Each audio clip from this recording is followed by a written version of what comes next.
Yep. how good was it? Improvement. Okay, Point sige. one. Start. Like Hmm. 100% how good was it? Daddy said 8. Even a small improvement would still be improvement. Yeah, even if it was a 0.001. Okay. Daddy. Ah, We see? Nagaano? Amen.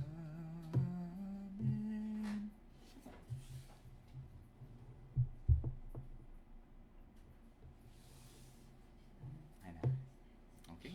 Sige. Ay. Kailangan pa na. You can both or you can song. Yeah. But it seems to start reading. I'll do it. Okay. Sige po, magandang umaga sa lahat at ngayong umaga po iniimbitahan ko ang lahat na ilagay ang ating mga sarili sa presensya ng Panginoon, and let us all stand as we open in prayer. Let us pray. Amang banal at Diyos na mahabagin Panginoon, kami po ay nagpapasalamat ngayong umaga na kami Panginoon ay merong privilege na makapagtipon at makapagsamba Panginoon sa inyong kabutihan, sa inyong kabanalan, sa inyong pagtitiis, pagtitimpi Panginoon sa aming mga kasalanan, sa inyong mga biyaya Panginoon na hindi naman kami karapat-dapat sinasamba at pinapasalamatan ka namin Panginoon. Salamat dahil sa gitna Panginoon ng mga problema, pagsubok, mga karamdaman, kami Panginoon ay patuloy po ninyong iniingatan at pinapatatag, pinapagaling Panginoon. At ngayong umaga, nais po namin ialay ang aming mga lakas, ang aming mga puso't isipan Panginoon, ang aming kaluluwa sa pagsamba sa Diyos na aming iniibig, sa Diyos na patuloy na nagmamalasakit sa aming mga tupa na maihina. Panginoon, panalangin namin na sa aming pagsamba, nawa mas makita namin Panginoon ang inyong kabutihan, ang inyong kaluwalhatian, at ang iyong pag-ibig para sa bawat isa Panginoon. At sa aming pagsamba, nawa Panginoon, ang inyong salita ang mangusap sa amin upang ito Panginoon ay magdala ng totoong pagbabago at pagkakilala sa aming Diyos na aming sinasamba. Pagpalain niyo Panginoon ang bawat isa at kayo Panginoon ang magbigay ng kapatawaran sa aming mga kasalanan. At kayo Panginoon ang magbigay ng kaaliwan sa aming kapatid o mga kapatiran na nagluluksa at nagdurusa Panginoon at nanghihina dahil sa dala ng kasalanan. Kayo Panginoon ang magbigay at mag-extend ng inyong kamay na nagbibigay ng kaaliwan at kagaanan sa aming buhay. Pagpalain niyo Panginoon itong umagang ito po ang aming panalangin sa pangalan ni Jesus. Amen. Okay, maupo po lahat. Tawagin ko si Brother Ray para sa ating opening exhortation. Brother Ray.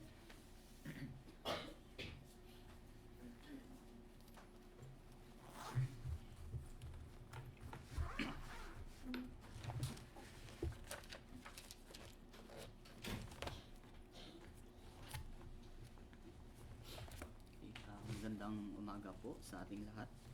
So this morning po, to open our worship, I would like to invite you sa Book of Psalm chapter 119 verses 25 to verse 32. Psalm 119 25 to 32.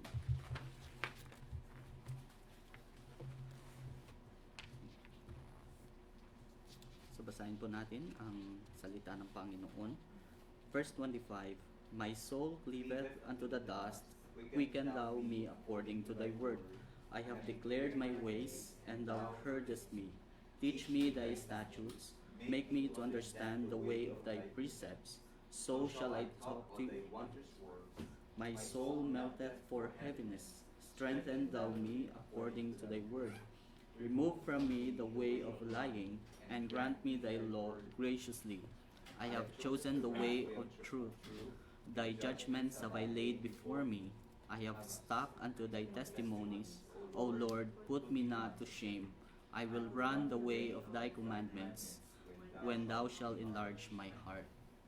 Okay, so may the Lord bless us with wisdom po and enlightenment sa pag-aral ng kanyang salita.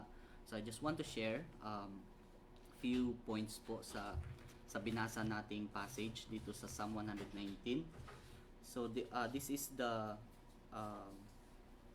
fourth stanza of the book of Psalm 119. So dito po ay makikita natin or mapipicture out natin no sa writer, sa sinulat ng writer yung isang kaluluwa o katulad natin, isang kaluluwa na nakatayo sa isang pintuan, mayroong weariness or kapaguran sa puso natin, but we are standing on the doorway of revival na gusto nating pasukin yung renewal ngayon sa Panginoon.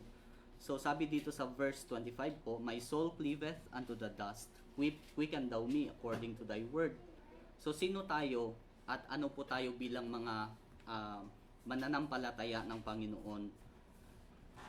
So dito po ipinakita ng writer yung isang yung kanyang estado bilang clinging to dust or cleaving to dust. Kumbaga, he is crushed down, he is broken, he is weary, and he is also longing for revival sa kanyang kaluluwa.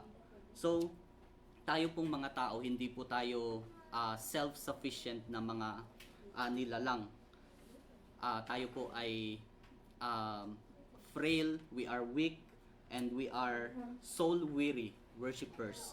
So tayo mananampalataya po ng Panginoon na mahina yung kaluluwa, napapagod. Pero yung ating kahalagahan po para sa Diyos, para sa Panginoon, hindi siya nasusukat kung gaano ba tayo kalakas or gaano ba tayo kahina bilang mananampalataya. Pero tinitingnan po ng Panginoon or yung pananampalataya natin ay nababase siya sa pagdinig ng Panginoon, sa kakayanan ng Panginoon na mag-revive or magbigay ng buhay sa pamamagitan ng kanyang salita, sa kakayanan ng Panginoon to renew our spirit through His Word and through Jesus Christ. So, para tayong mga tulad ngayon, galing tayo sa trabaho, sa mahabang linggo, kung ano man po yung ginawa natin sa buong linggo. But despite all that, despite sa mga burnout, sa kapaguran po, sa mga dinaranas natin, nandito pa rin po tayo upang magsamba sa Panginoon. Bilang mananampalataya po, tayo ay napapagod rin sa mga hinaharap natin na hamon ng ating pananampalataya. Pero nandito pa rin po tayo, sumasamba sa Panginoon with a hopeful heart, may pag-asa po sa puso natin. Dahil pumunta po tayo sa harapan ng Panginoon upang magsamba as a lowly mortal, as a humble worshipers and people of God. Hindi po tayo pumunta dito na merong dala-dalang achievement or bilang isang impressive or nakaka-impress na nilalang ng Diyos. So tayo po ay pumunta bilang mapagkumbaba na mananampalataya. So ang Panginoong Jesus din, sabi nga niya sa John 6:63, Jesus did not come for the strong, but He came for the weary. Sabi niya, the words that I spake unto you, they are spirit and they are life. So alam ng Panginoon na spiritually tayo po ay mahina, spiritually we are dead, kaya po dumating ang Panginoon para sa atin so that His word, the words that He is going to speak to us will give us life and will revive us. So ano yung kondisyon natin bilang mananampalataya sa Panginoon? Sabi ko nga kanina, we are a weak and we are a lowly mortal. But sa pagiging Kristiyano natin, sa kabilang natin sa Panginoong Jesus, nabigyan po tayo ng value ng Panginoong Diyos. And because of that, we are worth reviving dahil sa ginawa ng ating Panginoong Hesukristo. And yung kailangan natin bilang mananampalataya is not really a relief nung yung malaman natin na tayo po ay tinatanggap ng Panginoon bilang mananampalataya. Kailangan natin yan, but we also need to hear God's truth. Kailangan din nating marinig yung salita ng Panginoon. Sabi po sa verses 26 to 28, may sinasabi dyan yung writer. Sabi niya, teach me thy statutes. Sabi niya din, make me to understand. At sabi niya, strengthen thou me according unto thy word. So it displays an honest confession of the psalmist or the writer at yung kanyang pagkagutom at pagkauhaw po sa salita ng Panginoon, yung kanyang desire na maturuan at yung kanyang desire to be a witness of God's wonders, yung ma-experience niya yung kamanghamanghang gawa ng Panginoon sa buhay niya. So, pinakita niya dito yung kanyang puso na mabigat, punong-puno ng pag-iinagpis, and he is deeply asking for strength sa Panginoon sa pamamagitan ng kanyang salita. So ano po ba yung kailangan nating gawin para makapagbigay tayo ng tamang pagsamba sa Panginoon or tamang pagbigay ng kapurihan sa Panginoon? So hindi natin kailangan ng dapat maganda yung na-experience natin, dapat maganda yung napagdadaanan nating circumstances. Kumbaga, yung hindi natin kailangang dumaan sa mga pagsubok na talagang pag kinuwento mo ay nakakamangha siya. But all we need is understanding sa salita ng Panginoon, understanding kung sino ba yung sinasamba nating Diyos, and also inner strength sa pamamagitan ng kanyang salita at sa pamamagitan ng kanyang gawa sa buhay natin. Yung writer dito, hindi po niya itinago sa Diyos yung kanyang kabigatan, yung kanyang nararamdaman. Dinala niya ito sa harapan ng Panginoon, nilatag niya ito sa harapan ng Panginoon with all honesty. At hindi siya humiling sa Panginoon na makatakas sa mga kabigatan na ito, but he asked God for strength and instruction. Yun po yung kailangan din natin bilang mga Kristiyano. Sabi nga ng Panginoong Jesus po sa Matthew 11:28 to 30. So babasahin ko lang. Sabi niya, come unto me all ye that labor and are heavy laden. So alam natin yung passage na ito, familiar po tayo. And mismong si Jesus Christ po is inviting us to come to Him. Those who are weary, those who labor heavily, hindi niya dinideny yung mga nagko-confess or sasabi sa kanya na napapagod. But he invites us. He did not deny us. So those who are hungry in strength and those who desire to understand His works. Yung mga taong lumalapit po sa Panginoong Jesus ay binibigyan niya ng assurance, binibigyan niya ng kasiguraduhan po na makakatagpo ng kapahingahan at magpapatuloy po sa buhay bilang Kristiyano kasama siya. So kailangan po natin ang katotohanan na ito galing mismo sa Panginoong Jesus na manahan po sa puso natin para ito po yung magbigay ng kalakasan sa atin sa pananampalataya natin at sa pagtitiwala po natin sa Panginoon.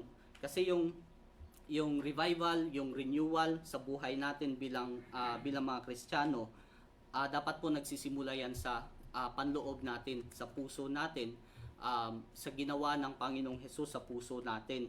Bago mabago yung panlabas na buhay natin. Nakikita po yan sa panlabas na buhay natin. Sa verses 29 to 30 po, this is a deliberate choice of truth that the psalmist is asking over deception. Mas gusto niyang mamuhay sa katotohanan at hindi po sa pandaraya or sa deception. And he is asking God the gift of His law through mercy. So, yung paghingi po niya sa Panginoon, sabi niya, grant me thy law graciously. So, sabi ng writer, ipagkaloob mo sa akin yung biyaya ng inyong kautusan graciously, ng may kahabagan. So, yung katotohanan dito, it was described as a way or a path to walk. And it is not just facts na pinapaniwalaan po niya. Sinabi din dito, chosen the way of truth. So, nagpapakita po ito ng commitment ng writer. And sabi niya, laid before me.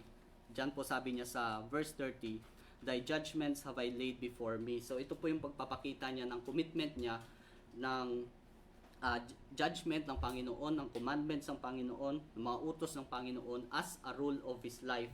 So, dapat daw dyan nakalatag sa kanyang harapan at dyan siya maglalakad. Yan yung magiging rule ng buhay niya.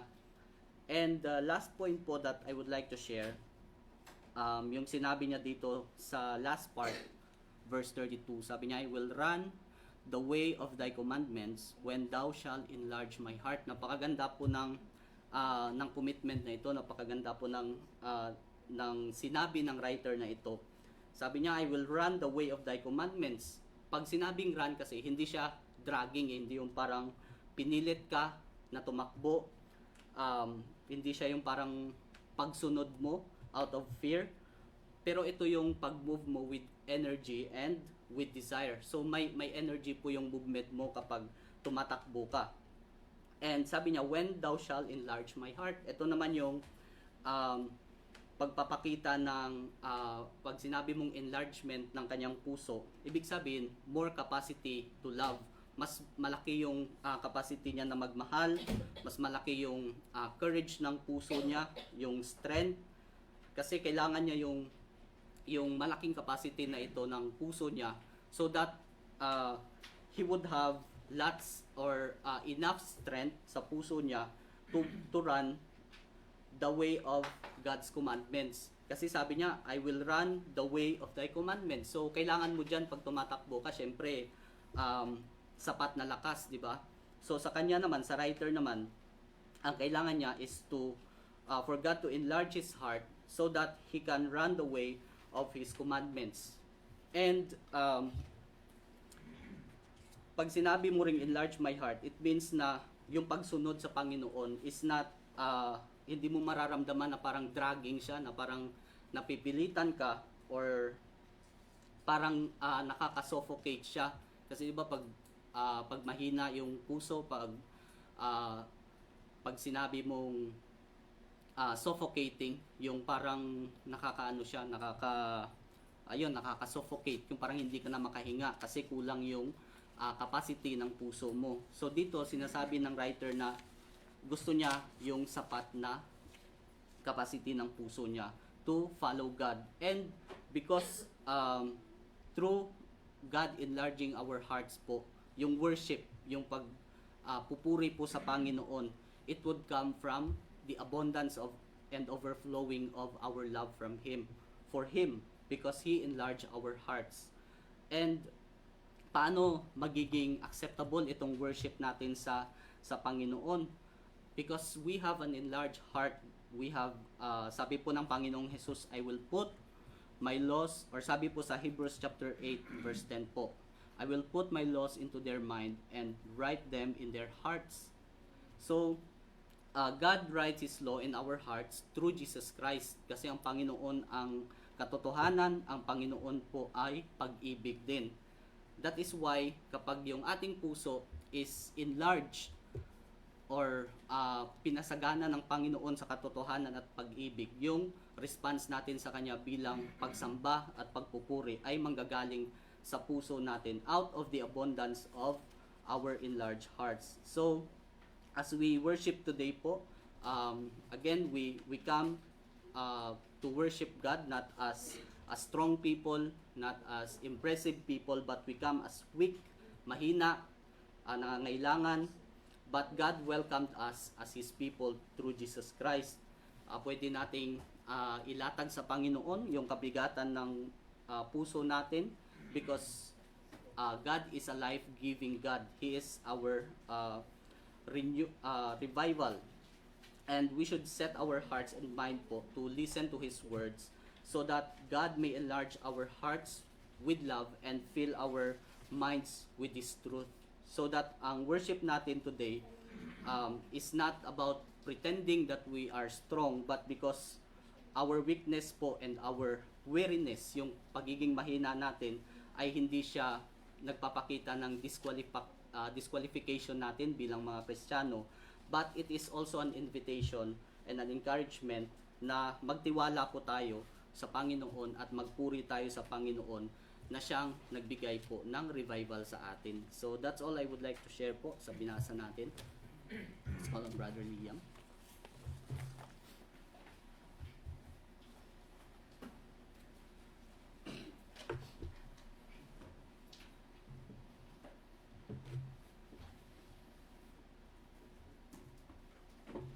Morning sa lahat.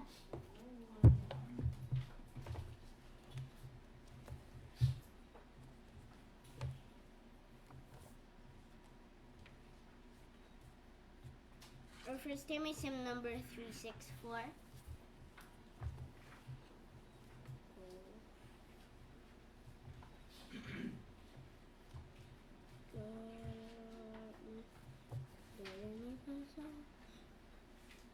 The Lord, my precious shepherd, is hymn.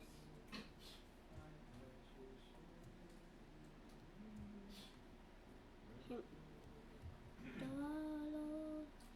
Hymn number 364, the 23rd Psalm. Ready, sing. The Lord, my precious shepherd is. I am his little sheep. He leads me to his pastures green, beside still waters deep. In righteous paths he leadeth me, lest I should go astray. Restores my soul and makes me glad. I praise him day by day. Though through the shades of death I walk, the valley dark and drear, his rod and staff they comfort me, for he is always near. My head with oil he does anoint, my cup runs o'er with joy. The feast my Lord prepares for me, my foes cannot destroy. Goodness and mercy follow me, their joys I cannot tell. They comfort me and give me hope, that in his house I'll dwell. I want to praise him while I live, because he loved me so. And rising to the glory world, a perfect praise I know. Our next hymn is hymn number 50.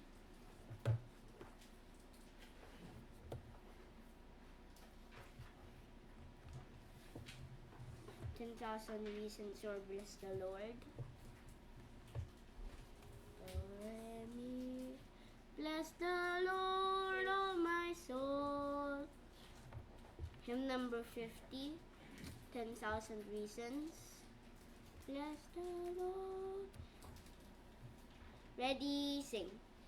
Bless the Lord, oh my soul. Oh my soul. Worship His holy name. Sing like never before.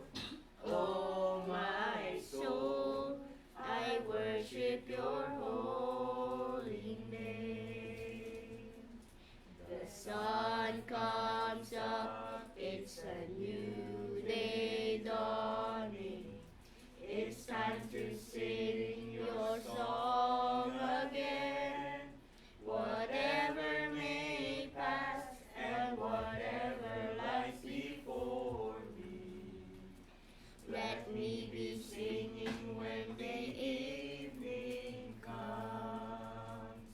Bless the Lord, oh my soul. Oh my soul. Worship His holy name. Sing like never before. Oh my soul, I worship your holy name. You're rich in love and you're slow to anger. Your name is great and your heart is kind. For all your goodness I will keep on singing. 10,000 reasons for my heart to find. Bless the Lord, oh my soul. Oh my soul.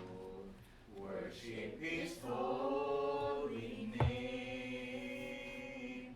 Sing like never before. Oh my soul, I worship your holy name. And on that day when my strength is failing, the end draws near and my time has come. Still my soul will sing your praise unending. 10,000 years and then forevermore. Bless the Lord, oh my soul. Oh my soul. Worship His holy name. Sing like never before. Oh my soul, I worship your holy name. Let's now call on Brother Ethan for more hymns.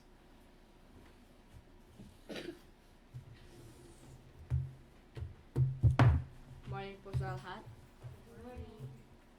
Our next hymn is hymn number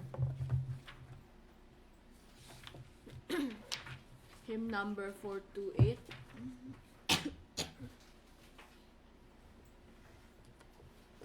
428.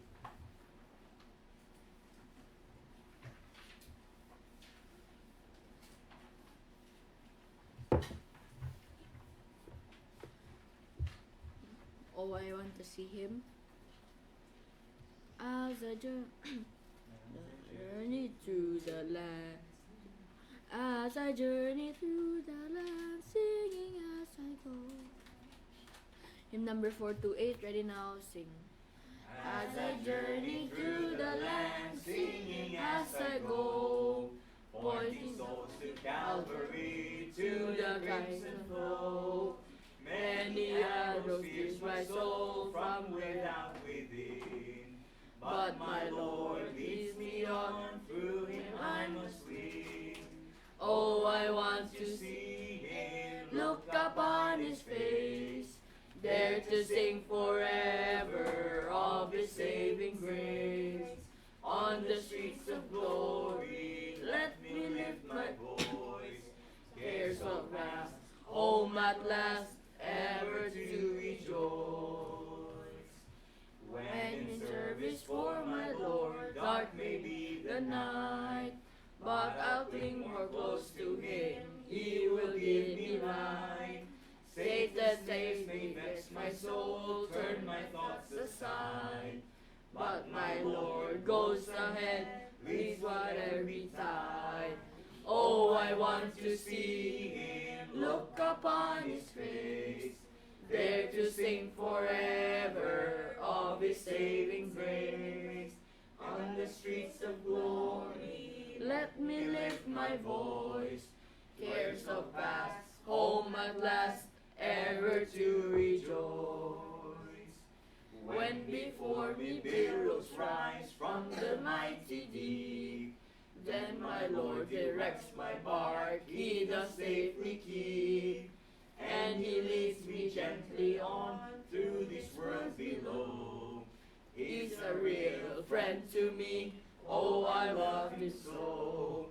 Oh, I want to see Him, look upon His face, there to sing forever of His saving grace. On the streets of glory, let me lift my voice, years of past, home at last, ever to rejoice.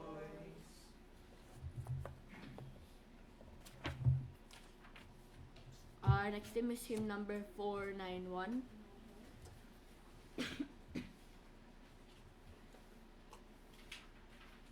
Where when I can read my title clear. When I can read my title clear. And number 491, when I can read my title clear. Ready now, I'll sing. When I can read my title clear, to mansions in the skies, I'll bid farewell, I'll bid farewell, I'll bid farewell to every fear, and why my weeping eyes should earth my soul engage, and fiery darts be hurled, then I can smile, then I can smile, then I can smile as Satan's rage, and face a frowning world. There shall I bathe my weary soul in seas of heavenly rest, and not a wave, and not a wave, and not a wave of trouble roll across my peaceful breast. Thank you, Michael, on other than for the scripture reading today.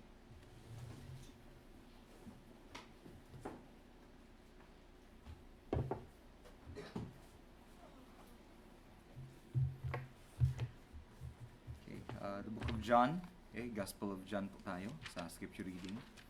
Chapter 1.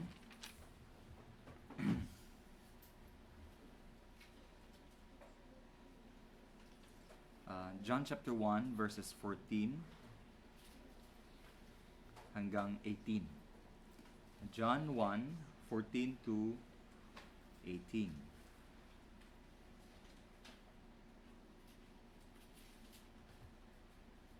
Okay. John 1:14 to 18, basahin po natin ng sabay-sabay. Verse 14. And the Word was made flesh and dwelt among us, and we beheld His glory, the glory as of the only begotten of the Father, full of grace and truth. John bare witness of him, and cried, saying, This was he of whom I spake. He that cometh after me is preferred before me, for he was before me. And of his fullness have all we received, and grace for grace. For the law was given by Moses, but grace and truth came by Jesus Christ. No man hath seen God at any time, the only begotten Son, which is in the bosom of the Father, He hath declared Him. Okay. So ito pong binasa natin, no, ay patungkol po sa unang-una, pagkatawang tao ng pangalawang persona ng Trinity. Okay, the Word was made flesh. Ang tawag po natin dito ay incarnation. Okay, incarnation. Si Paul ginagamit yung word na carnal. Okay, you either are ikaw ay isang spiritual Christian, you are filled with the Spirit, or you are a carnal Christian. Now, yung iba ayaw nilang tanggapin yung carnal Christian dahil wala daw Christian na carnal. Believe me, Christians can fall into carnality. Okay, ibig sabihin, kahit pa mananampalataya, kapag hindi po lumakad sa banal na espiritu, ay mahuhulog po sa pagiging carnal na Christian. Anong ibig sabihin po niyan? A carnal Christian is someone who does what the world does. Okay? Kung ang mundo ay nahihilig sa gawa ng kadiliman, mga gawa ng kalaswaan, gawa ng panlilinlang, pagsisinungaling, hindi pagpapahalaga sa gawain ng Panginoon, yan po ay ginagawa din ng isang carnal na Christian. Kung ang mundo ay hindi nagbabasa ng Biblia, siya din ang hindi nagbabasa ng Biblia. Kung ang mundo ay hindi nananalangin, siya din ang hindi nananalangin. Kung ang mundo ay hindi sumasamba sa Diyos, siya din ay napapariwara at hindi rin inuuna yung kaharian ng Panginoon at pinagpapaliban ang gawain ng Panginoon. So you can claim to be a Christian, but Jesus Christ said, you shall know them by their fruits. Okay? Yung bunga. Okay? It's not enough that you claim to be a Christian, you are a baptized Christian. Nakikita po yan sa bunga. Nakikita yan sa iniisip natin, sa pananalita natin, at sa gawa natin. Okay? Ang mundo po ay puno na po ng carnality. Ang mundo po ay puno na ng carnal na mga Christians, and it doesn't take much effort to be among the carnal Christians. Okay? Kasi all you have to do is just stop reading the Word of God, stop praying, stop meditating on the Word of God, stop obeying Christ, and automatically you will fall or you will slide back into carnality. But here, ang sinasabi ng salita ng Panginoon in chapter 1 verse 14 is that the Word made flesh. The second person of the Trinity, the Word, the Logos, became flesh. Ibig sabihin, from being a spirit, the Bible says in John chapter 4, God is a spirit. So the Word, or the only begotten Son, is also a spirit. Ngunit since kailangang merong mamatay para sa ating mga kasalanan, and the spirit cannot die, therefore the Word has to become flesh. It put on flesh. Okay? Isinuot niya yung pagiging tao. And then He dwelt among us. He lived with us. And we beheld His glory. Okay? Sabi ni John, the beloved, nakita nila, nasilayan nila yung kaluwalhatian ng bugtong na anak ng Ama. At siya ay punong-puno ng biyaya, at siya ay punong-puno ng katotohanan. Kapag ang isang, since ang Panginoong Jesucristo ay puno ng biyaya, ibig sabihin, at puno siya ng biyaya at ng katotohanan, ibig sabihin, wala siyang bahid ng kasinungalingan. Ibig sabihin, wala po siyang bahid ng kalupitan. Because if the glass is full, okay? If the glass is full, wala ka nang maidadagdag. in the same way that since Jesus Christ is full of grace and truth, okay? In fact, He is the embodiment of grace and truth. Yung biyaya at ang katotohanan ay nasa Kanya. Therefore, you would expect that Jesus Christ is truly the truth and He is truly the grace of the Father. Okay? Ibig sabihin, hindi mo na mahahanap yung biyaya at hindi mo matatagpuan yung katotohanan sa iba na kay Kristo lamang. Okay? Kaya yung sasabihin ng iba na Jesus is not just the way, Jesus is not the way, He is just one of the ways. Okay? Sasabihin ng iba, pwede kang maging Seventh-day Adventist, Jehovah's Witnesses, Muslim, Katoliko, Buddhist, Hindu, or anuman, and then sabi nila lahat yan ay it would lead you to the truth. It would lead you to God. Well, I would say that is not in the Scripture. That's a lie. If it's not the truth, therefore it is a lie, because Jesus, the Word of Christ, says that He is the truth. He is the only truth. And that means that you cannot find any other truths outside of the Lord Jesus Christ. Okay? Verse 15, sabi niya, John, ang sumulat po nito ay si Apostle John. Pero ang sinabi niya na John, ito po yung John the Baptist. Okay? Yung pinsan o second cousin ni Jesus Christ, because di ba si Elizabeth and si Mary ay magpinsan. So they are second cousins. So sabi niya, John bear witness of Him. Ang tawag kay John, di ba? He is the forerunner. He prepared the way of the Lord. Okay? He bear witness of Him and cried saying, this was He of whom I spake. Sabi niya, ito yung aking ipinapangaral at ipinapamalita sa inyo. He that cometh after me is preferred before me. In short, sabi ni John the Baptist, He is greater than me. And later on, you would read na sabi ni John, I must decrease and He must increase. Okay? Ibig sabihin, nung nilalagay ni John the Baptist yung kanyang sarili sa tabi ng Panginoong Kristo, kahit pa sila ay relatives, so to speak, sabi ni John, nakikita niyo yung kanyang sarili na lalong lumiliit, lalong ibinababa o lalong bumababa, at ang Panginoong Kristo ay lalong tumataas. Okay? That's why you would appreciate the ministry of John, because alam niya kung saan siya dapat lulugar. Okay? Wala siyang ibang itinaas at ipinamalita at ibinahagi at ipinangaral maliban sa Panginoong Kristo. Sabi niya, He that cometh after me is preferred before me, for He was before me. Sino unang naipanganak? Si John the Baptist o si Jesus Christ? Sino unang nabuntis muna? Si Elizabeth or si Mary? Si Elizabeth. So logically, si Elizabeth din yung unang nanganak at si John the Baptist yung unang naipanganak. Pero sabi ni John the Baptist, He was before me. Okay? So even though si John the Baptist yung unang lumabas at ipinanganak, mapapansin po natin that he acknowledges that Jesus Christ, the Word, okay, Jesus Christ, the second person of the Trinity, existed before John the Baptist was born. Okay? Ito yung sinasabi ni Jesus Christ na before Abraham was, I am. Na bago pa ipanganak at bago pa mabuhay si Abraham, sabi niya, nandun na ako. Ibig sabihin, I already existed, which means that the Word or the second person of the Trinity did not start to exist when He was born of Mary. Okay?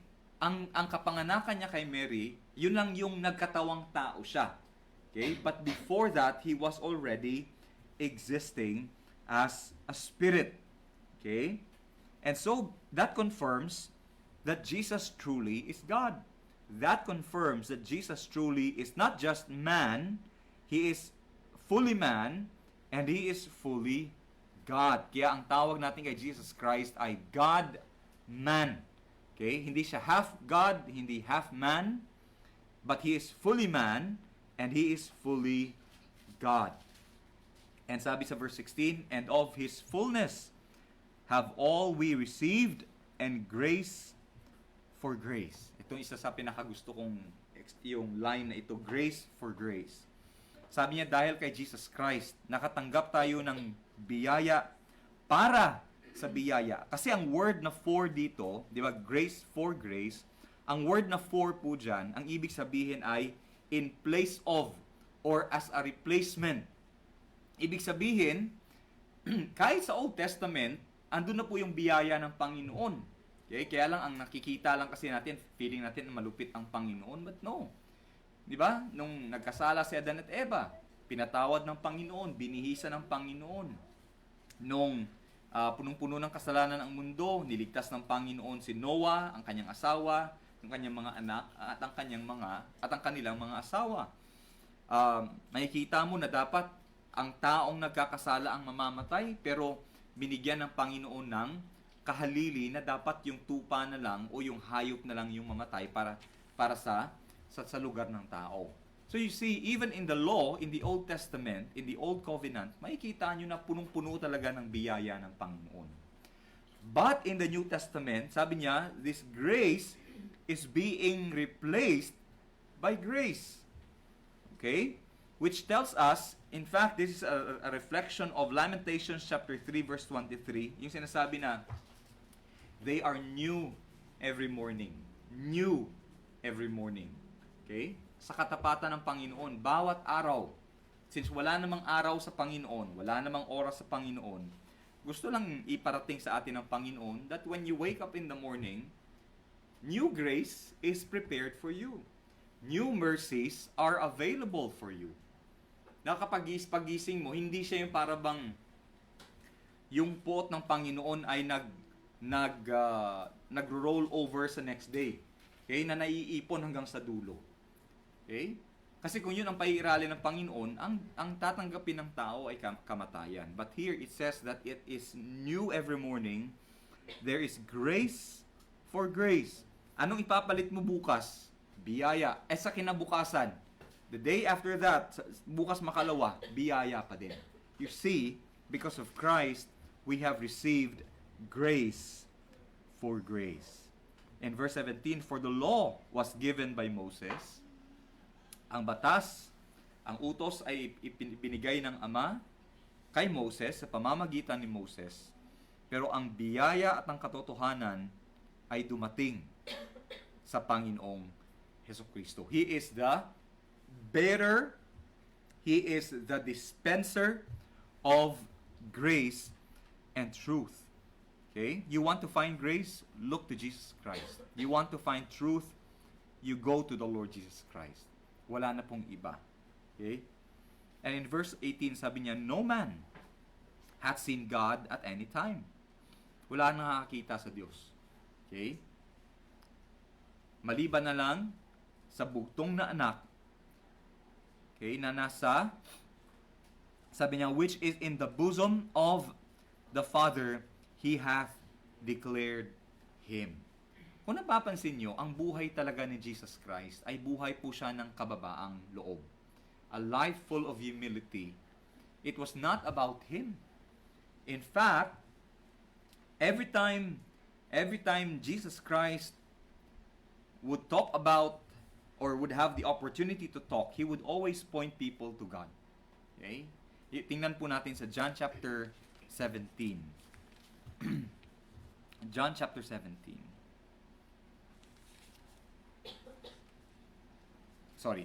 John chapter 14. John 14, sabi niya, verse 6, I am the way, the truth, and the life. No man cometh unto the Father but by me. If ye had known me, sabi niya gusto niyo makilala yung Ama, andito ako, kilalanin niyo ako. Sabi niya, if ye had known me, you would have known my Father also. Bakit? Ano bang meron sa Ama? Anong meron sa Ama? Meekness, love, grace, mercy, truth, holiness, and all these attributes of the Father. Lahat po yan ay makikita mo at matatagpuan mo sa kay Jesus Christ. Sabi niya, if you have known my Father, If you had known me, you would have known my Father also. And from henceforth, ye know him and have seen him. Tapos hindi pa rin may unawaan ni Philip, sabi niya sa verse 8, Philip saith unto him, Lord, show us the Father. And it sufficeth us. Show us the Father, and we will be satisfied. Yun ang Panginoon ang kailangan namin. Show us the Father. Sabi ni Jesus Christ. Jesus saith unto him, Have I been so long with you, and yet hast thou not known me, Philip? He that hath seen me hath seen the Father. Okay? He that has seen me has seen the Father. Ang pinagkaiba lang is yung Ama ay nanatiling espiritu, ang anak ay nagkatawang tao. Bakit kailangan magkatawang tao? Kasi nga, pag diretso mong nakita yung Ama, yung Diyos sa kanyang buong buo na kaluwalhatian, hindi mo kakayanan, mamamatay po ang tao. Okay? Kaya kailangan na yung flesh ang mag-veil. Yung flesh, ito yung parang kurtina o takip sa kaluwalhatian ng Panginoong Kristo para kaya siyang tingnan ng tao nang hindi namamatay. Okay? And because of that, kung napapansin nyo, si Saul o si Saul na naging Paul later on the road to Damascus, nung ipinakita na ng Panginoong Kristo yung kanyang kaluwalhatian, anong nangyari kay Saul? Nabulag. Okay? Sabi ni Saul, he was brighter than the sun. Ito nga lang, di mo nga matingnan to ng ilang minuto. Subukan mo pa yung araw. Lalo yung kaluwalhatian ng Diyos. Sabi ni Saul, sabi niya, it was brighter than the sun. Na nabulag nga si Paul nung kanya pong nasilayan yung kaluwalhatian ng Panginoong Kristo. And so you see, ang ipinaparating pala ng Panginoong Kristo dito sa atin, if you want to glorify the Father, you glorify the Son. If you want to know the Father, you know the Son. If you want to find truth and grace, you go to the Son. Okay? Because you will also find grace and truth which are also in the Father. But you have to go through the Son. Okay? No man, sabi niya, can come unto the Father except through me. Okay? Jesus is the way. Jesus is the truth. Jesus is the life. Okay? So yun lamang po ang aking maibabahagi sa ating scripture reading. Tawagin niyo po ang tagapagpawit.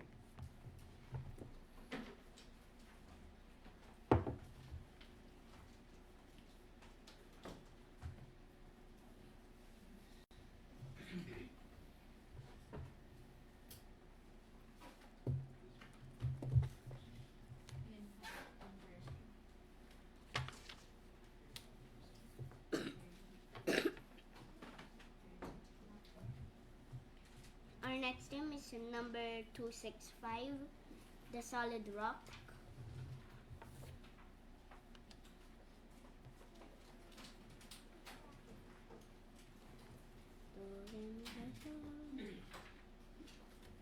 My hope is built on nothing less. Number 265.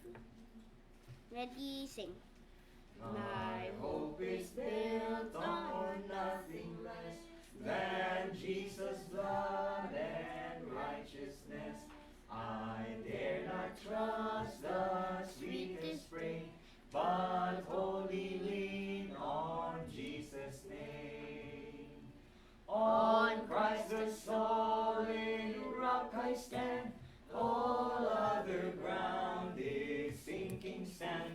All other ground is sinking sand. When darkness seems to hide his face, I rest on his unchanging grace.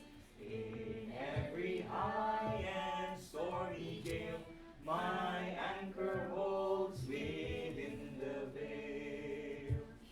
On Christ the solid rock I stand, all other ground is sinking sand. All other ground is sinking sand. His oath, his covenant, his blood support me in the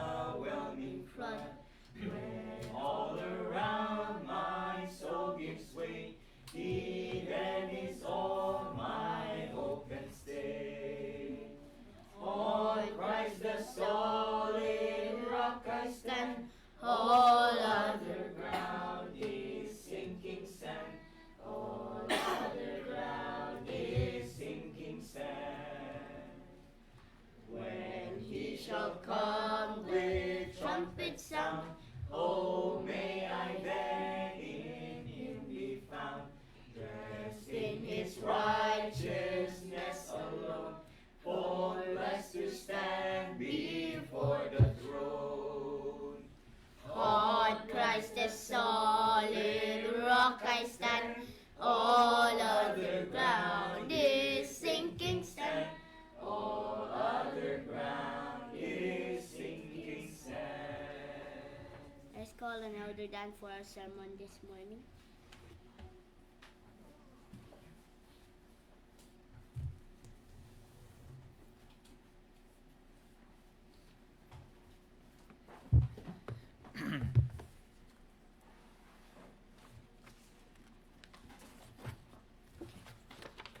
So, muli po, buksan natin ating mga Biblia sa aklat po ng Hebrews, chapter 13.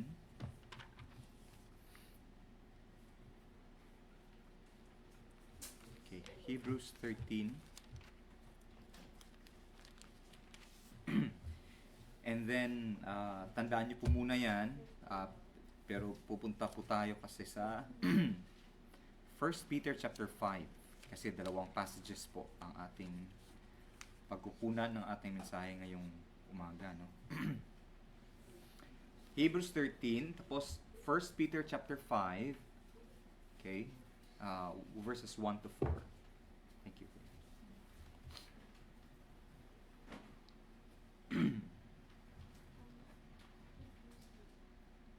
Hebrews 5, 1 to 4, ang sabi po dito, "The elders which are among you I exhort, who am also an elder and a witness of the sufferings of Christ, and also a partaker of the glory that shall be revealed. Feed the flock of God which is among you, taking the oversight thereof, not by constraint, but willingly, not for filthy lucre, but of a ready mind. Neither as being lords over God's heritage, but being examples to the flock. And when the chief shepherd shall appear, ye shall receive a crown of glory that fadeth not away." Okay, balik po tayo sa Hebrews chapter 13. Hebrews 13, verse 7. Okay, verse 7, sabi dito, "Remember them which have the rule over you, who have spoken unto you the word of God, whose faith follow, considering the end of their conversation." Verse 16, "Obey them that have the rule over you, and submit yourselves, for they watch for your souls, as they must give account, that they may do it with joy and not with grief, for that is unprofitable for you." Verse 24, verse 24, "Salute all them that have the rule over you, and all the saints. They of Italy salute you." Okay.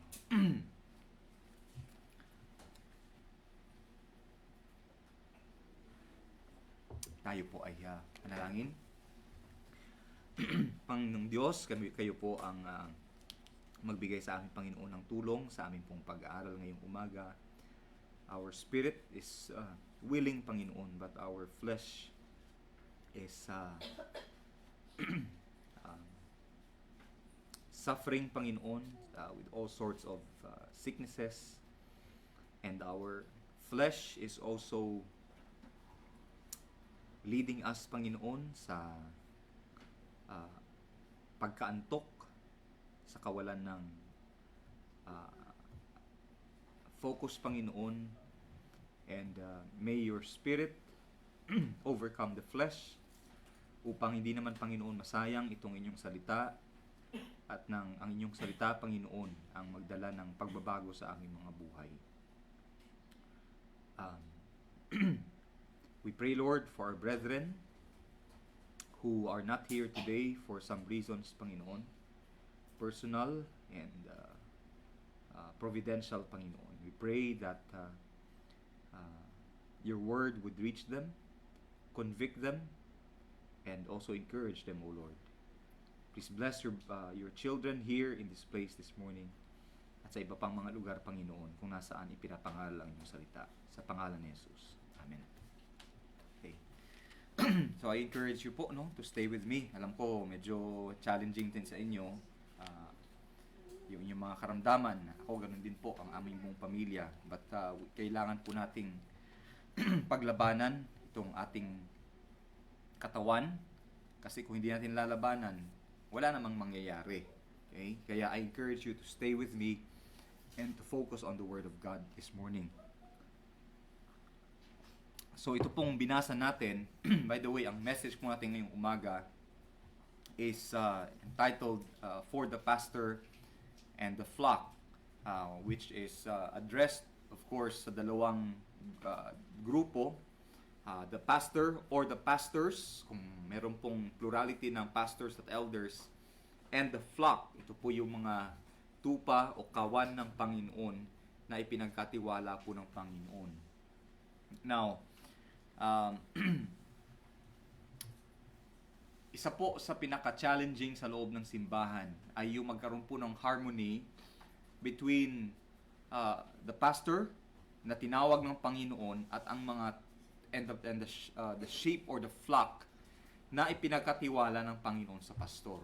Kadalasan nakikita niyo po sa simbahan yung pastor ay wala siyang commitment and dedication sa simbahan. Yung mga tupa naman ay wala ding pakialam sa pastor. Meron din naman yung pastor ay merong tinatagong galit sa mga tupa. Yung mga tupa naman ay pinagtutulungan yung pastor. And because of that, ang nagdudusa po dito o ang naapektuhan po dito ay walang iba kundi ang katawan ng Panginoong Kristo. But much more than that, I would say, isa po sa pinakamahirap na challenges sa loob ng iglesia is when the pastor does not do what the Lord has called him to do, and that is to preach the word. And if he preaches the word, yung mga tupa naman yung walang pakialam doon sa ipinapangaral sa kanila. Okay? Ibig sabihin, yung relationship between the pastor and the church is only limited to the 2 hours of worship service. Outside of that, ay paglabas ng bahay-sambahan, ay mayroong disconnection between the pastor and the sheep. Na ibig sabihin, the pastor would only consider or treat the congregation as his flock on a Sunday from 10 a.m. to 12 noon or during prayer meeting, at yung mga tupa naman, they only consider him as their pastor during the same duration of time. And that is very sad. At yan po ay isang bagay na kailangang i-address, hindi lang po sa atin, kundi in fact sa lahat ng simbahan, because that the enemy or Satan has been active or has been busy in distracting the flock and also discouraging the pastors. Okay? And this has to be addressed. And that's why gusto ko pong mag-break muna dun sa 1 Samuel at aralin po muna natin yung relationship between the pastor and the flock. And the goal of this is hindi po para bigyan kayo ng kabigatan ng loob, kundi para po ma-cultivate natin yung healthy relationship between the pastor and the flock. Because even the pastor itself or himself is part of the body of Christ. He is part of the flock of the Lord Jesus Christ.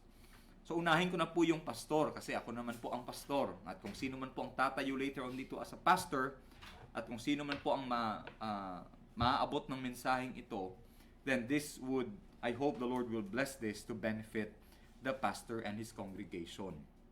Now, sa binasa po natin dito, in 1 Peter chapter 5, unahin po natin yung 1 Peter chapter 5, Peter himself addressed the elders and their flock. Okay? He addressed the elders and their flock. Later on, mapapansin po ninyo na merong iba't ibang terms na ginagamit po sa isang lingkod ng Panginoon. the biblical terms are bishop, okay? Ang pastor ay tinatawag ding bishop. Ang pastor ay tinatawag ding elder. And also, he is called the pastor.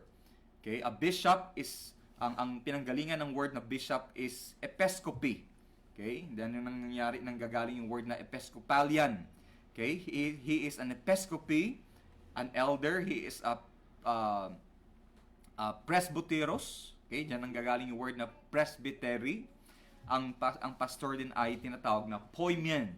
Okay? So when you see the words bishop, elder, pastor, yan po ay patungkol sa isang lingkod ng Panginoon na kanya pong tinawag na maglingkod sa loob ng isang iglesia. Now, ang sabi po dito, I would like to talk about the primary responsibility of a pastor. Okay? Ano ba ang responsibility ng pastor? Siya ba ay CEO? Siya ba ay administrator? Siya ba ay motivational speaker? Siya ba ay inspirational na mensahero? Siya ba ay comedian? Okay, ano ba ang responsibility ng pastor? Now, the Word of God says, ang charge sa elder or sa pastor is that to feed the flock. Okay? Sabi niya, to the elders, sabi niya, feed the flock of God which is among you. And so, aside from being being the executive officer of the church, administrator of the church, o kung ano man, ang pinakanauna sa listahan po ng isang pastor ay pakainin. Okay? Pakainin ang mga tupa ng Panginoon. I mean, the pastor can prepare the food, preach every Sunday, prepare the message for the church, but the sheep has to come and to partake of the food. Kahit anong subo ng pastor sa isang tupa, no, kung ang tupa ay walang ganang kumain, wala siyang interest, hindi siya nakikinig, hindi siya dumadalo, or he is busy or she is busy with something else, kahit ang pastor ay pakainin ng pakainin, o kahit ang pastor ay maghain ng maghain, wala pong mangyayari. But regardless, the pastor has to feed the flock of the Lord Jesus Christ. Okay? I can feed you, but you have to do the eating. I can prepare the food, but you have to chew. You have to partake. Okay? And that's the primary responsibility of the pastor. In fact, binibigyan din po kayo bilang mga tupa ng Panginoon ng criteria kung paano dapat yung expectation nyo sa pastor. Na since sinasabi dito sa pastor na pakainin mo yung tupa ng Panginoon, ibig sabihin, kayong mga tupa, ang i-expect nyo din sa pastor nyo is dapat pinapakain kayo ng salita ng Panginoon. Na hindi puro awitan, sayawan, mga fun activities sa church, outing, kung ano-ano pang mga activities, tapos walang salita ng Panginoon na ipinapangaral sa inyo. That pastor fails to do his primary and ultimate responsibility as a pastor. And if the pastor fails to do that, the church has to take responsibility in reminding the pastor that he has to do what Jesus Christ has called him to do. And that is to feed the flock of Christ. In fact, ito po yung sukatan ng pag-ibig ng pastor sa Panginoon. Because when Jesus was encouraging Peter after ng resurrection, tinanong ng Panginoon si Peter, "Lovest thou me more than this?" Sabi niya, "Iniibig mo ba ako higit sa lahat ng mga ito?" Sabi ni Peter, "Yes, Lord." Sabi ng Panginoon kay Peter, "Then feed my sheep." Twice he said, "Feed my sheep," and then he also said, "Feed my lamb." Na ibig sabihin, sabi niya, if you love me, to the pastor he says, if you love me, feed my flock, feed my sheep. Okay? And if you notice, that's the reason why dito sa atin, we read the Word of God sa exhortation, we read the Word of God in scripture reading, we read the Word of God in the sermon, we read the Word of God in prayer meeting, we read the Word of God in visitation, and all that, because that is what is necessary for the flock of the Lord Jesus Christ. Feed my sheep. And then sabi niya, taking oversight thereof.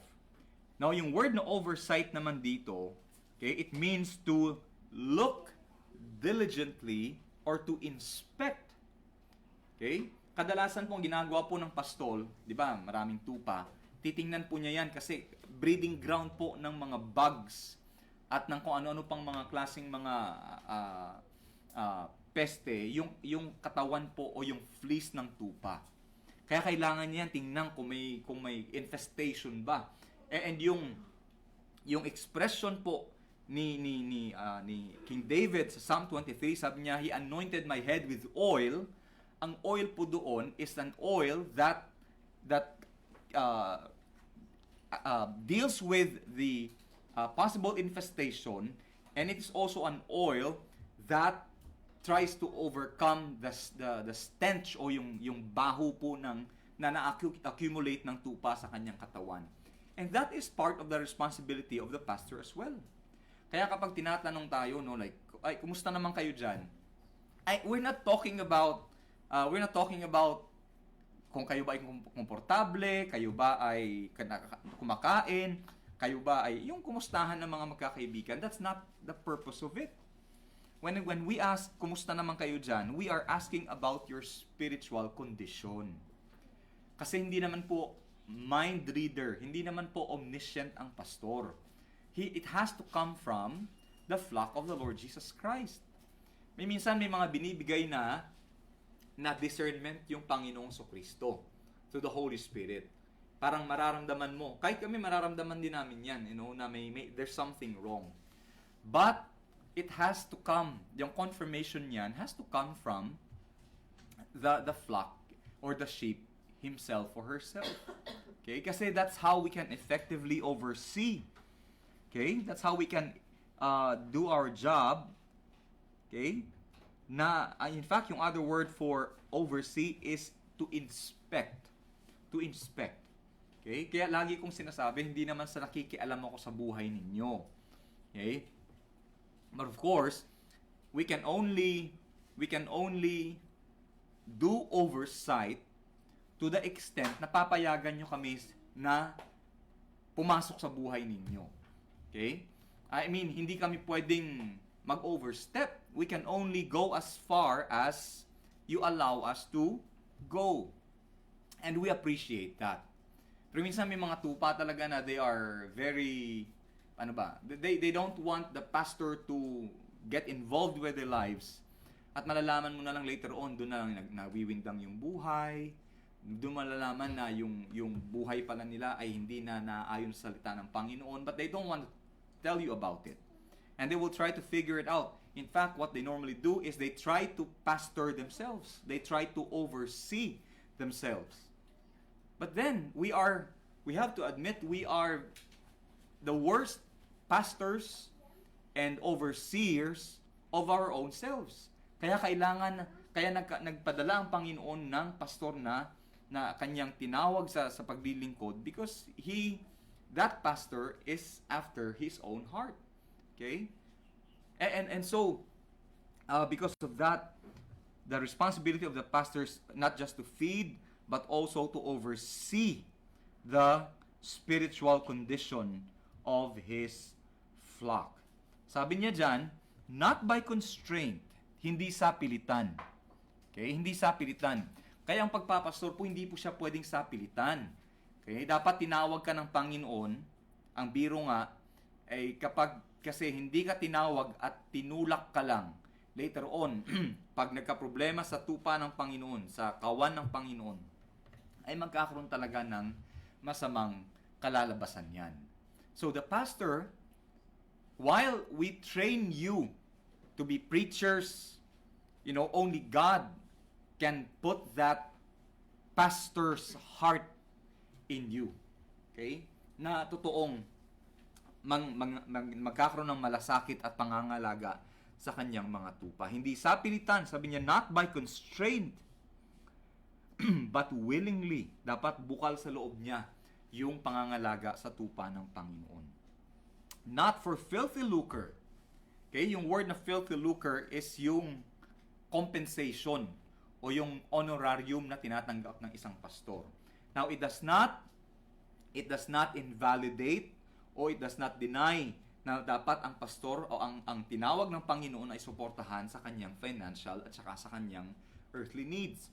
Pero dapat hindi niya ito ginagawa dahil ang mata niya, ang isip niya andun lang sa sweldo niya. Kasi kapag yan ang ginagawa, kagat yan ang attitude niya, yan po ay sapilitan na. Na ginagawa mo lang kasi kailangan mo kasi ng sweldo. Ang pastor dapat may sweldo o wala, may compensation o wala, may honorarium o wala, dapat bukal sa loob niya na pangalagaan yung tupa ng Panginoon. Okay? Not for filthy lucre, hindi para sa pakinabang, but of a ready mind.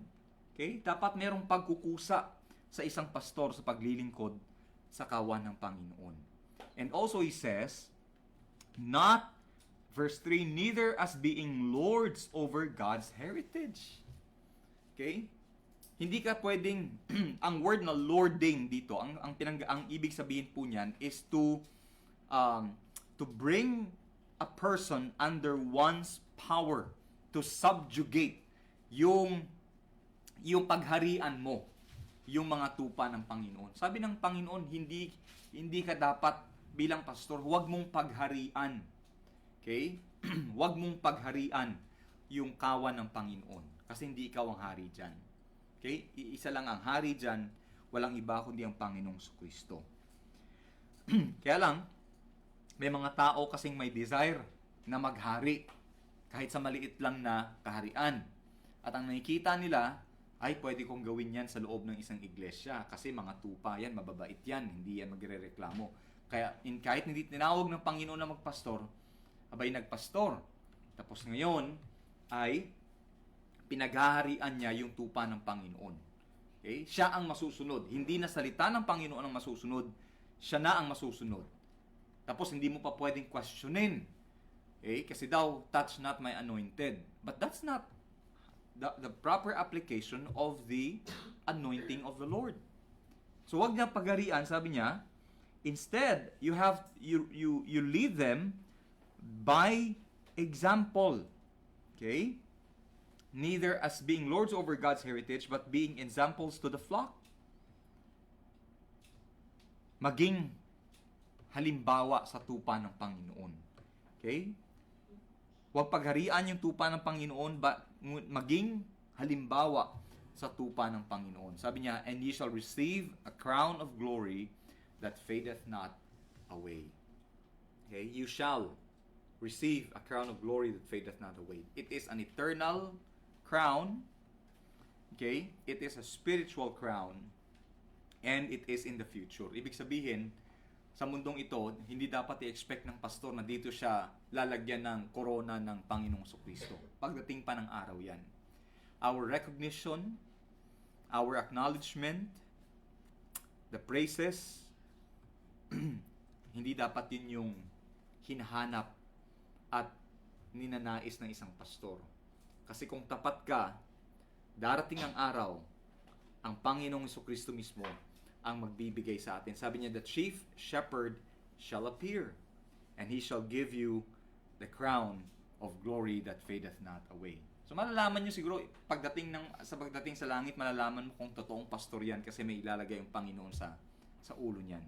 The Lord Jesus Christ will crown him with the crown of glory. Okay? So that's for the pastor. Okay? Feed the flock of the Lord, inspect or oversee the flock of the Lord, not by constraint, but willingly, not for money, but of a ready mind, not as lords, but as examples to the flock. Okay? So yun po ang para sa akin, para sa kapwa kong mga pastor, at yan din po dapat ang i-expect nyo sa inyong pastor. Now, to the flock. Okay, punta tayo sa Hebrews chapter 13. Hebrews 13. Okay, tatlo lang naman po ang instruction dito. Remember them, obey them, and salute them. Okay? Remember them, obey and submit to them, and salute them. Okay? Verse 8, sabi po dyan. Sorry, verse 7. Remember them that have the rule over you, who have spoken unto you the word of God, whose faith follow, considering the end of their conversation. Remember them. Now, I want to address muna yung expression na rule over you. Ang salita pong rule over you is not the same as being lords over God's people. Ang word na, excuse me, rule over you, it means to go before you, to lead with authority. Okay? To lead the way. Now, if you have a pastor, sabi ni Paul, sabi niya, if you have a pastor, remember them. Yung word na remember means to be mindful of them, to keep them in mind. Not just on a Sunday morning, but to remember them whenever you can. Okay? Alalahanin nyo naman yung pastor. Okay? Isipin nyo naman yung mga ginawa ng pastor para sa inyo. I'm not doing this as as a self-serving message, no? But as a reminder to the flock. Kasi later on, pag nawala ako dito, then this will also benefit the next pastor. So this is not simply for me. Okay? Sabi niya, remember them that rule over you. Be mindful of them and keep them in mind. Okay? Pag weekdays ba, iniisip niyo din pa yung namumuno sa inyo? Naiisip ko din kaya ako? Okay, what does it mean na isipin niyo si pastor?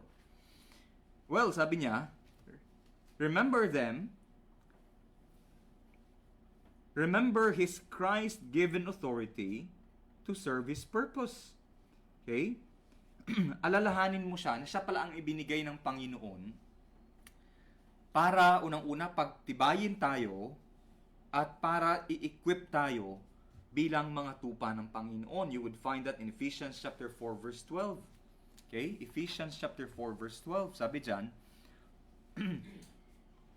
I'll start with verse 11. And he gave some apostles and some prophets and some evangelists and some pastors and teachers for the perfecting of the saints and for the work of the ministry, for the edifying of the body of Christ. Okay? Ito pong pag-equip sa atin. Okay? At ito pong pagpapatatag sa atin, makakamtan lang po yan kapag ipinapangaral yung salita ng Panginoon. Okay? Hindi through motivational speech or inspirational speeches. It is only by the faithful preaching of the word that we are equipped and we are edified. Kaya lang, paano naman tayo i-edify ng pastor kung hindi naman tayo dumadalo? Paano naman tayo i-edify at i-equip ng pastor ng salita ng Panginoon kung wala naman tayong pakialam sa salita ng Panginoon? Okay, we have to intentionally listen.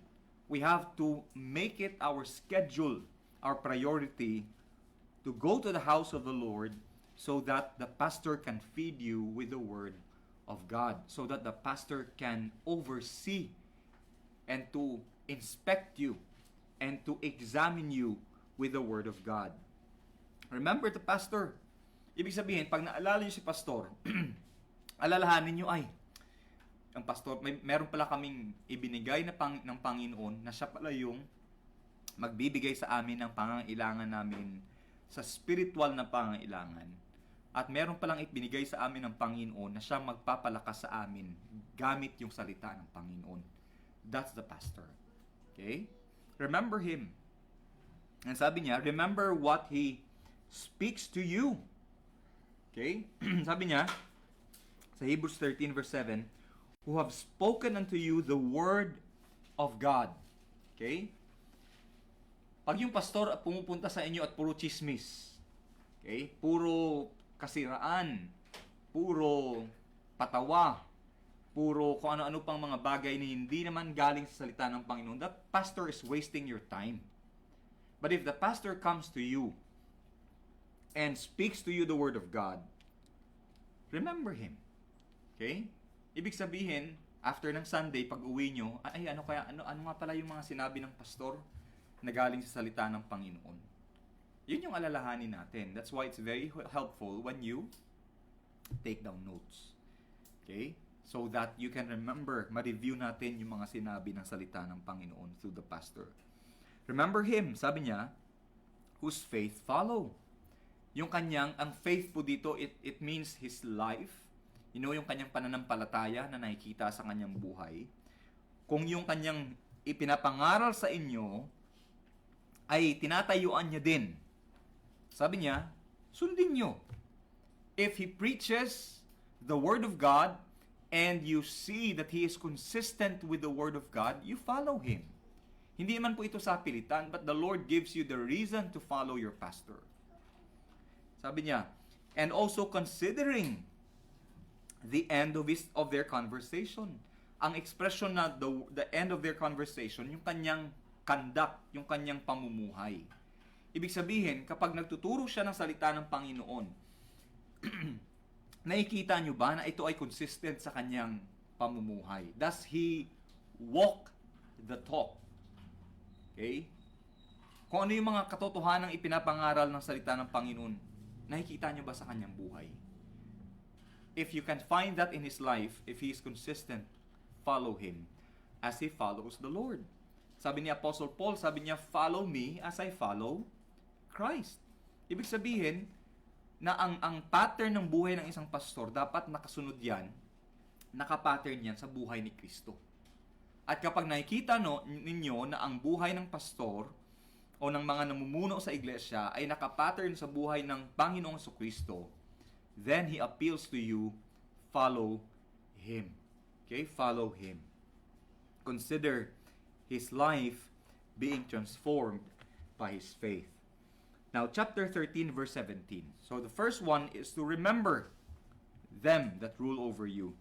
The second one, in verse 17, obey them that have the rule over you and submit yourselves, for they watch for your souls, and they must give account, that they may do it with joy and not with grief. For that is unprofitable for you. Pray for us, for we trust we have good conscience in all things, willing to live honestly. Okay, sabi niya, obey. Obey and submit. Okay, sumunod at magpasako. If the pastor's faith, kung ang pananampalataya at ang buhay ng pastor ay consistent naman, ibig sabihin, yung kanya mga instructions ay nararapat lang din na sundin din. Okay? Mahirap kasi sundin yung pastor kapag yung nakikita mo sa kanyang personal life ay hindi naman niya ginagawa. Mahirap sundin yun. And it's always been my prayer, and I appreciate the reminders from my family na dapat kung ano yung ipinapangaral ko sa inyo dito sa bahay namin from Monday to Saturday o Monday to Sunday, dapat nakikita din ng mga anak ko, nakikita din ng asawa ko. And if that is true, then kung ano yung sinasabi ng salita ng Panginoon through the pastor, then you obey what the Word of God says. Okay? You obey it. Why should you obey? Because it is the pastor's duty. Sabi niya, for they watch for your souls. Watch for your souls. Ito yung sinabi ni Peter kanina na taking oversight. Okay? Taking oversight. Kaya, you know what? If kayo mismo mag-approach sa akin o sa amin ni Sister Haya at sasabihin niyo, Pastor, pwede niyo po ba kaming ma-schedule ng regular visitation ng ganitong araw, ganitong oras? You know what? That's something that I have been waiting for. Inaantay ko po yan. Para naman lang ma-oversee ko po kayo, ma-examine kayo sa pamamagitan ng salita ng Panginoon, maipag-pray kayo, mabigyan kayo ng advice. Kasi kapag hindi naman kayo nag-approach, at kapag hindi naman kayo open for it, then wala naman kaming magagawa. Kasi nga hindi naman ito sa pilitan. Okay? But it says, sabi niya, it is our duty to watch for your souls. Okay? It is the duty of the pastor to watch over your souls. And secondly, obey and submit because it is our accountability. Tingnan niyo po, sabi dyan, for they watch for your souls as they must give account, that they may do it with joy. Sabi niya that they must give account. Saan kami nagre-report? Okay? Saan nagre-report ang pastor? Hindi po sa mission board, hindi po kay mayor, kay kapitan, sa kung kanino man. We report directly to the Lord Jesus Christ. Na kapag pinabayaan ko po kayo, kapag pinabayaan po kayo ng namumuno sa inyo, He answers to the Lord Jesus Christ. Kapag merong naligaw na isang tupa, he answers to the Lord Jesus Christ. Pag merong isang spiritually malnourished na tupa, he reports to the Lord Jesus Christ. And because of that, sabi dito, please obey and submit to the Word of God. Okay? Because we watch over your souls and we are accountable to the Lord Jesus Christ. Wala man kaming formal, printed, systematic na report sa kay Jesus Christ. But Jesus Christ knows the condition of every church. Basahin niyo po sa Revelation, may pitong iglesia po dyan at alam na alam ni Jesus Christ yung bawat condition ng bawat gawain. And we answer to the Lord Jesus Christ. Okay? So, obey and submit to the Word of God. Sabi po dyan, that they may do it with joy. Okay? That they may do it with joy. Alam nyo, sabi sa mga pastor po, it is, sabi ng iba, ba't di na lang kayo katulad yan ako, board passer naman ako. Nagturo ako sa high school, nagturo ako sa college, ang dami kong experiences and all that. Tapos ng iba magtatanong, ba't di ka na lang bumalik sa corporate world? Okay? And all that. Kasi yung joy ko ay wala doon. My joy is in serving the Lord. My joy is taking care of the flock of the Lord Jesus Christ. But then again, may mga circumstances po kasi that this joy is overtaken by grief. Okay? There's joy. Alam nyo ba? May joy. May kagalakan sa paglilingkod sa Panginoon. Alam nyo, minsan kahit pagod na pagod yung katawan, dahil nga kailangan din namang magtrabaho, kailangan namang ayusin yung mga responsibility sa bahay. When Sister Haya and I, pag pumunta po kami sa inyo and you receive us with joy, we also find joy. Okay? When you open your doors to us, we serve with joy. When you message us that you remember us, that gives us joy. Okay?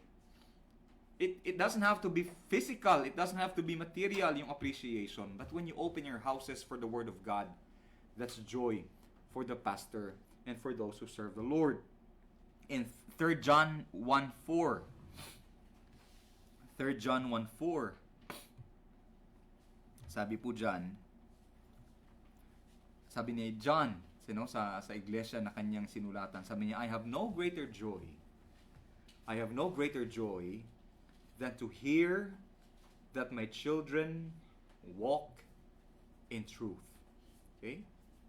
Ang kagalakan po namin, syempre natutuwa naman kami pag pumasa kayo sa board, pag pumasa kayo sa ganito, sa interview, pag na-promote kayo, and all that, we rejoice with you. But there's nothing greater than for us to hear that the flock or the sheep and the lamb walk in truth. Ibig sabihin na kung ano yung pinapangaral dito ay nakikita po sa inyong buhay. That's the source of our greatest joy. Okay? And syempre, kapag nalaman din namin na hindi kayo lumalakad sa salita ng Panginoon, that is also the source of our grief. Okay, sabi niya, that they must give account, that they may do it with joy and not with grief. Okay? Na hindi nila ginagawa ang paglilingkod ng may kabigatan o may kalungkutan. Because that is not profitable for you. Siguro na-experience niya na yung pag nagluluto ay nagdadabog o walang ganang magluto o masama yung loob niya. Mapapansin mo sa pagkain either maalat, matabang, masyadong maasim, o basta alam mo kasi kung lagi mong kinakain yung pagkain na inihanda ng nagluluto, alam mo pag merong times na hindi talaga masarap. Okay? And the same is true. When there is grief in the heart of those who serve the Lord as pastors. Sabi niya, that is not profitable for you. Hindi siya magiging beneficial sa mga tupa ng Panginoon. Now, so that means to say that it is not the sheep's problems na nagpapalungkot sa isang pastor, kundi yung malaman nila na merong lack of obedience to the Word of God, na hindi sumusunod sa salita ng Panginoon. Okay?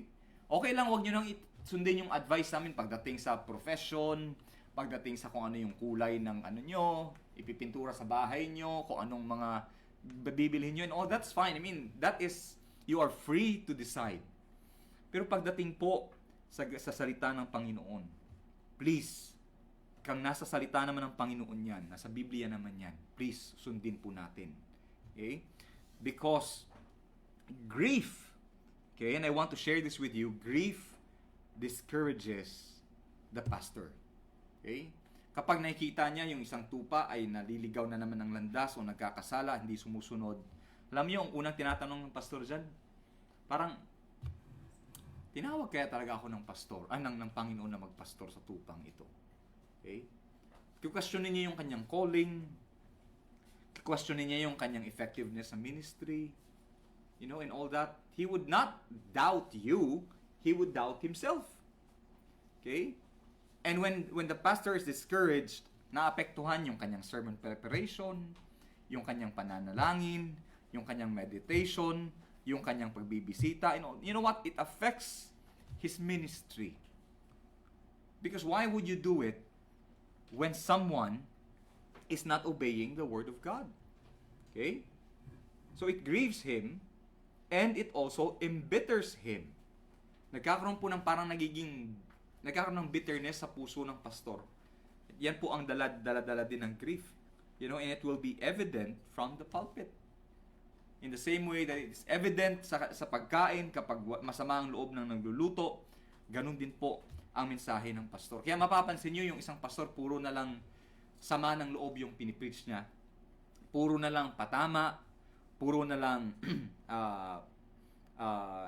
ng pupulpito ng miyembro, lahat na lang, nilalabas niya lahat ng sama ng loob niya in the guise of a sermon. Doon niya ipinapadala, doon niya pinapackage, doon niya isinasama sa sermon yung kanyang sama ng loob. And you will know that. Okay? And you will know that. So, how do you avoid that? Obey and submit to the ones who rule over you.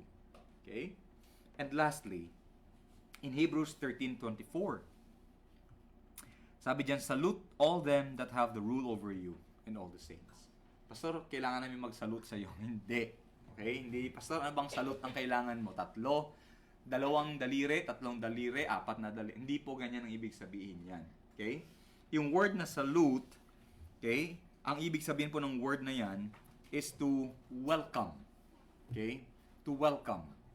You know? To allow Him to come into your life. Sabi niya, salute all them that have the rule over you. In 1 Thessalonians chapter 5 verse 12 to 13. 1 Thessalonians 5:12 to 13. Sabi niya, we beseech you, brethren, know them which labor among you and are over you in the Lord and admonish you, and to esteem them very highly in love for their work's sake, and be at peace among yourselves. Okay? Salute them, know them, esteem them very highly. Okay? Salute, therefore, is not a hand gesture, but a heart attitude. Ano ba yung pag-esteem mo? Yung pakikitungo mo sa isang ipinadala ng Panginoon. How do you esteem your pastor? How do you esteem the elders of the church? Okay? How do you esteem them? Sabi ni Jesus Christ in Matthew 10:40, sabi niya, he that receiveth you, receiveth me. And he that receiveth me, receiveth him that sent me. Ibig sabihin, ang pastor, ang kanyang authority, ay galing po sa Ama, na ibinigay sa anak, at ang anak ang nagbigay ng authority sa pastor na kanyang isinusugo at ipinapadala. Which means that his calling is not from the seminary. His calling is not is not validated by his bachelor's degree or master's degree or doctor's degree. Yung calling at authority ng pastor ay galing po sa Panginoong Jesucristo. Nasabi niya, kapag tinanggap nila kayo, ay tinatanggap din nila ako. At dahil sa pagtanggap nila sa akin, ay tinatanggap din nila ang amang nagpadala sa akin. Okay? Salute them. Welcome them. Regard them highly. Sabi niya, Know them. It means kung bilang overseer, kung kinikilatis ng pastor yung buhay nyo, ang spiritual condition ng buhay nyo, kilatisin nyo din yung buhay ng pastor na ipinadala ng Panginoon sa inyo. Okay? Yun yung ibig sabihin ng word na know them which labor among you. Examine their lives. And sabi niya, examine his life and perceive. Ang word na know means to perceive with your eyes. Check on his condition. Okay? Check on his condition. Alam niyo po, okay lang kung kumustahin niyo din po ako. Okay? I-message niyo po akong kumustahin. Pastor, kumusta ka na dyan? Baka mamaya si Pastor meron din mga kailangan ipag-pray. Si Pastor meron din mga karamdaman. Si Pastor kailangan din ng encouragement. I mean, all of us are we are all the flock of the Lord Jesus Christ. At kung ano po yung dinadanas nyo, for sure dinadanas din po yun ng pastor. Okay? So, know them and perceive them with your eyes. His condition. Because they labor among you, sabi niya, nagpapagal sila sa inyo. They labor. And anyone who labors could also go through some ups and downs. Okay? Know them. And they labor among you. Okay? Kasama nyo siya. So know him. Check on him. Message him. Encourage him. Pray for him. Kaya kung tinitingnan nyo sa Hebrews chapter 13, sa may verse chapter 13 verse 18 kanina, sabi ni Apostle Paul, sabi niya, pray for us. Pray for us. You can, may ipapakita mo na mataas ang pag-esteem mo sa isang pastor when you pray for him. Okay? Ibig sabihin, inilalapit mo din siya sa trono ng Panginoon. You pray for your pastor. Know them because they labor among you. And because they are over you, they stand before you. Okay? Nagli-lead sila. And they admonish you. Nagbibigay sila ng mga warning, ng mga caution. And please, kapag binigyan kayo ng mga warning at paalala ng pastor, o ng mga namumuno sa simbahan, please know that that is done with good intentions. Okay? Maganda naman ang intensyon. Kapag nire-remind ka na, di ba, pag pang doktor nga, pag sinabihan ka na, kailangan mo ng babaan yung ganito mong kinakain, iiwasan mo na ng ganito. Yung doktor ba, sinasabihan nyo na, Doc, napaka-judgmental mo naman? Okay? You don't. Pag sinabihan ka ng doktor na, dagdagan mo yung tulog mo, iwasan mo yung pagsa-cellphone. Pag sinabihan ka ng doktor, i-take mo yung maintenance mo, hindi naman tayo, wala naman tayong sama ng loob sa mga doktor. Pero pag sinabihan ka ng pastor na, kapatid, kailangan mong dumalo, kailangan mong manalangin, kailangan mong basa ng salita ng Panginoon, kapatid, kailangan mo munang pag-isipan yan. Parang ang tingin natin, parang inaatake tayo ng pastor. No, that's not the intention. The intention is to edify you and to equip you and to warn you. Okay? Warn. To remind. It is with good intentions. And he says, sabi niya, esteem them very highly. In fact, in 1 Timothy chapter 5 verse 17 to 19. 1 Timothy chapter 5 verse 17 to 19.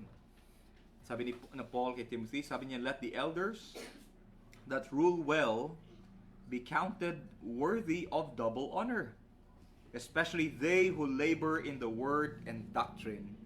For the scripture saith, thou shalt not muzzle the ox that treadeth out the corn. The laborer is worthy of his reward. Against an elder, receive not an accusation, but before 2 or 3 witnesses. Okay? Kaya minsan yung mga tingnan niyo po yung expression na worthy of double honor. Alam niyo, minsan yung mga pastor, kailangan pa nila magdagdag ng si reverend, di ba? Reverend ganito, lalagyan pa nila yung pangalan nila. Kasi nga yung treatment sa kanila ng iba ay napakababa. Okay? Kaya kailangan din nilang, kahit sabi ko one time sa isang pastor, ba't kailangan lagyan ng reverend pag nakalagay sa tarpaulin yung pangalan ng pastor? Sabi niya, alam mo kapatid, kasi alam mo naman ang mundo, pag pastor, ang baba ng tingin nila. Pero pag reverend ang nakalagay, iba yung treatment. I mean, I'm not surprised kung mababa ang tingin ng mundo sa pastor. Normal yun. Ang nakakagulat at nakakalungkot kapag mismong mga Kristiyano ang mababa ang pag-esteem nila at pag-honor nila sa pastor. Okay? Hindi dapat ganun. That's why sabi niya, they are worthy of double honor. Honor in what sense? Number one, to support him with his physical needs. Okay? Kasi sabi ni Apostle Paul, wala namang sundalo na pupunta sa giyera na siya mismo ang gagasto sa sarili niyang bala at sa sarili niyang mga gagamitin sa labanan. Okay? But you see, that's not something that I want to burden you with. Kaya nga kami, sa awa ng Panginoon, ay nagsusumikap din po kami na we provide for our own needs. Because sa size po ng church natin, ayoko pong mabigatan kayo. Okay? But the Bible says that it is the responsibility of the church to also provide or to honor the needs or the pastor with his needs. But more importantly, sabi niya, the second way of honoring him is by not receiving an accusation against him. Sabi niya, against an elder, receive not an accusation. Tulad niyan, yung pastor o yung elder, bigla na lang may nag-accuse sa kanya sa labas o kahit sa loob ng simbahan. Tapos pinagtulungan agad yung pastor. Hindi man lang muna nag-investigate. Hindi man lang muna nagkaroon ng pag-uusap. Pinaniwalaan agad. Sabi ng Biblia, you need 2 or 3 witnesses to validate the accusation against the pastor. Okay? Because at the end of the day, the pastor is accountable to the Lord Jesus Christ. Okay? So sabi niya, treat them. Going back to 1 Thessalonians 5:12, sabi niya, esteem them very highly in love. In love. Okay? Hindi po dapat nagmamakaawa ang pastor na, mahalin nyo naman ako, ibigin nyo naman ako. Dapat kusa pong nanggagaling yan sa puso ng mga tupa. Lalo't ang pastor ay nagpapagal para sa kanila. Sabi niya, binigyan niya ng reason kung bakit dapat ibigin yung pastor. Sabi niya, for their work's sake. Kung pinapakain ka, pinapangaralan ka, nire-remind ka, kinokorek ka, nire-rebuke ka, nire-restore ka, don't you think those are enough reasons to love those that the Lord called to serve you and to serve in the ministry? Okay? For their work's sake. So treat them with love, value their work, and sabi niya, be at peace among yourselves. Alam niyo, isa sa pinakamabigat sa pastor, pag yung loob ng simbahan nag-aaway-away.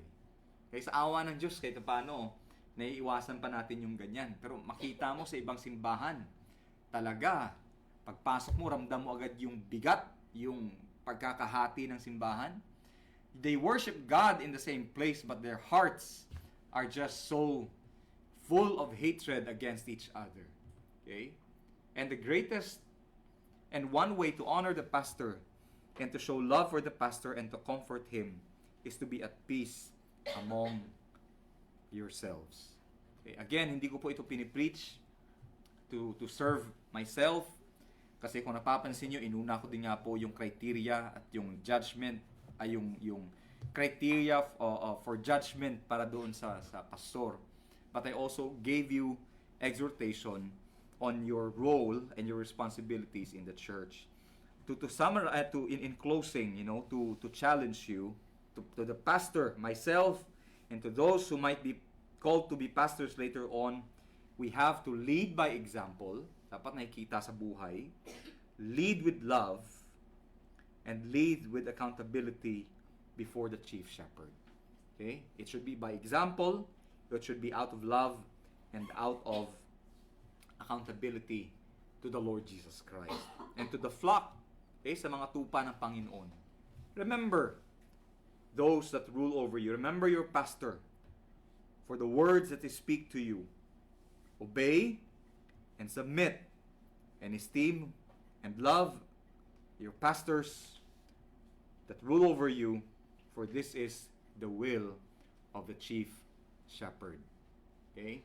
Alam niyo po itong mga bagay na ito na sinabi ko, magagawa lang po ito kung meron tayong totoong pag-ibig sa Panginoon at sa kanyang mga tupa at sa kanyang iglesia. Okay? Hindi mo po ito makakamtan o makakamit ng sapilitan. It has to be willingly out of love for the Lord Jesus Christ. Tayo po'y manalangin. Panginoong Diyos, salamat po sa paalala ng inyong salita ngayong umaga, Panginoon, kung paano dapat ang relationship at ang roles at ang pakikitungo ng bawat isa sa loob ng iglesia upang ang iglesia, Panginoon, ay lumago, maging healthy, maging kagamit-gamit, Panginoon, at maging tahanan ng katotohanan. Salamat, Panginoon, sa mensaheng ito. Pagpalain niyo po ito, Panginoon, sa aming puso't isipan. At kung kami man, Panginoon, ay may mga kapintasan, hayaan niyo po na ang pag-ibig ang siyang maghari at manaig upang kami po ay magpatawad sa isa't isa. At kung meron man, Panginoon, pagkakasala at pagkakamali, panalangin namin, Panginoon, na kayo po ang mag-extend ng kapatawaran sa aming lahat. Ito po ang aming panalangin sa pangalan ni Jesus. Amen. Tayo po tumayo. Awitin ang ating closing hymn. The Lord bless you and keep you. The Lord lift His countenance upon you and give you peace, and give you peace. The Lord make His face to shine upon you and be gracious unto you. Be gracious. The Lord be gracious, gracious unto you. Amen.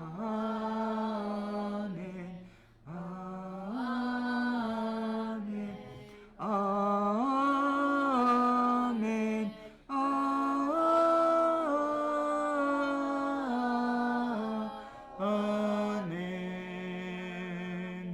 Amen. Amen. Amen.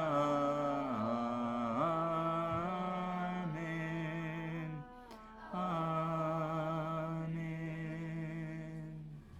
May the Lord bless you at that ends our service this morning po. Pagpalain po kayo ng Panginoon. Ay, samahan po kayo.